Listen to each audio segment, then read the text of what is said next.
Good afternoon. I'm Deacon Michael Dorman, the Parish Director of St. Patrick's in Telluride, Colorado, and Our Lady of Sorrows in Nucla, Colorado. I'd like to tell you a story today about a man by the name of Tommy Dorsey. Not the Tommy Dorsey you probably thought of when you heard that name, but another one, and he was a jazz musician. He lived in Chicago South Side. He was married to a beautiful young woman by the name of Nettie, who was pregnant and in her 9th month. Tommy was scheduled to go to St. Louis to sing in a revival at a church, but he didn't feel right in going and leaving Nettie alone. But she encouraged him to go, and that afternoon she laid down to take a nap, and he kissed her and said he would call her that night. Well, he got out on Route 66, heading towards St. Louis out of Chicago. And something happened, and he turned around. Something in his mind didn't seem right. And he turned around and drove all the way back to their apartment, and he went up and checked on Nettie, but she was fine. And so he turned back around and drove to St. Louis. That next afternoon, when he got done singing at his revival, as he just sat down to rest, a young boy came up with a telegram, and it had 4 words on it. Your wife, Nettie, died. He says when he arrived back, he learned that Nettie had given birth to a boy. And he said, I swung between grief and joy, knowing that she had left me a son. But that night, the baby died as well.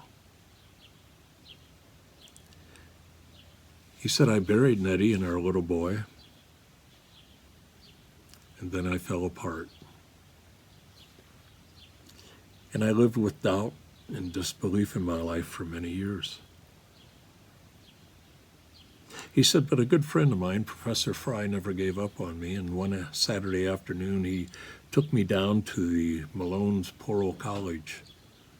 It was a music school, and he sat him down in front of a piano looking out this window. And he looked out, and as he saw the sun beginning to set, his fingers started to move across the piano. And he said, all at once, I had a feeling as though I could reach out and touch God. And I found myself playing this melody I'd never heard before. And then the words came into my heart. Precious Lord, take my hand. Lead me on and let me stand. For I am tired, I'm weak, and I'm worn. Through the storm, through the night, lead me on to the light. Take my hand, precious Lord, and lead me home. Dorsey ends by writing, that night, the Lord gave me these words in that melody. And he also healed my spirit. And I learned that even in our deepest grief, when we feel the farthest away from God, that's when God is the closest. When we are most open to God's restoring power.